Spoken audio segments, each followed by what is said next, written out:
The operation led to the displacement of hundreds of vendors and the demolition of illegal structures on which many relied for their livelihoods. Makeshift stalls, verandas, and trading spaces were systematically demolished as part of sustained anti-street vending raids, leaving behind a noticeable void in these once bustling areas. Government officials defended the operation, claiming it was in the public interest to reclaim pedestrian walkways and ensure safer roadways. This initiative was not about aesthetic, but about creating safer, more organized urban spaces where all citizens can move freely, a government speaker said at the time. Ibrahima Jobe, Abuja, acknowledges the challenges this exercise poses to his business. Nevertheless, he recognizes the necessity of adhering to the rules and laws. Jobe remains optimistic, hoping that the operation will ultimately contribute to the betterment of the country. He believes in the purpose and intent behind the exercise, considering it a crucial step towards national development.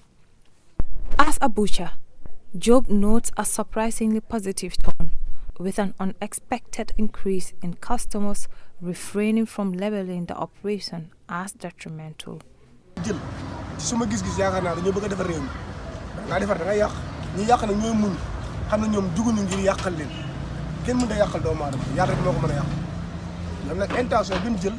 I guess they intend to clear the road and not harm anyone, so we just have to be patient with the situation and see what it holds for us. Since they broke my shop, thank God, I had customers more than I expected.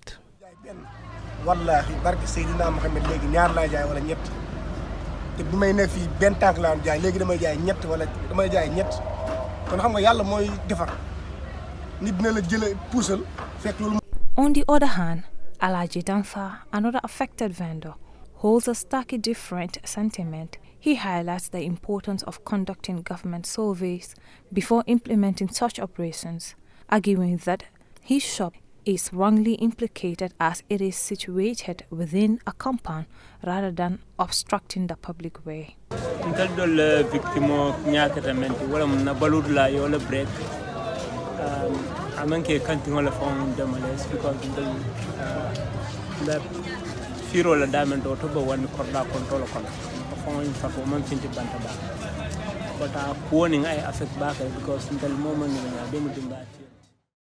My opinion about this demolition is that it breaks our living because this market is where we earn to feed our family, so it affects us a lot.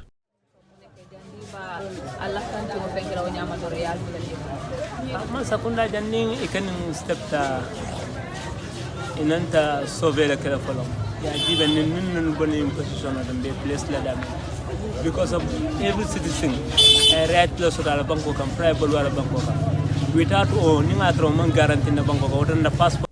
Sheriff Jallo, a pedestrian, blames the drivers for wrong parking, taking the space of the road for pedestrians.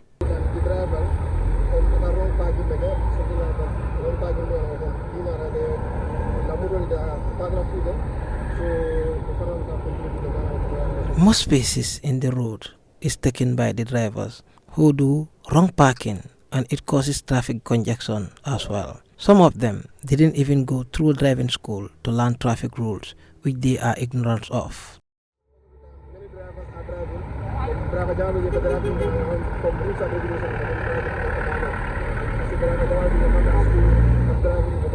Jal urges the government to continue the initiative of building roads to ease the traffic congestion.